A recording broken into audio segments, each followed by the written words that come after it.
யூதாயா முழுவதிலும் மாத்திரமல்ல, சமாரியால மாத்திரமல்ல, பூமியின் கடைசி பரிந்தமும் நான் உன்னை தூக்கிட்டு போவேன். நீ என் ராஜ்யத்தில் இருப்பப்பா. என் பரலோக தேவனுடைய கட்டி வச்சிருக்கிற ஒரு ராஜ்யம், அதுல நான் உன்னை வச்சு மகிழ செய்வேன். உன்னை மகிழபடி உன்னை மனம் சந்தோஷம் செய்வேன், உனக்கு மகிழ்ச்சி தருவேன்.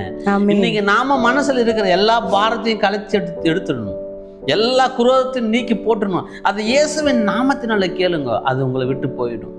இயேசு கிறிஸ்து நாமத்தின். அதனாலதான் அவர் சொல்லும் போது அதெல்லாம் சிலதெல்லாம் பிசாசு விதைச்சிட்டு போயிடுவான்.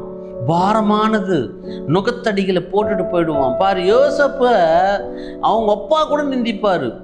அவங்க அப்பா கிட்ட வந்து அவர் சொல்லும் போது, ஓ நானும் எங்க அம்மா தாயின் தகப்பனும் உன்னை வந்து வணங்கணுமா?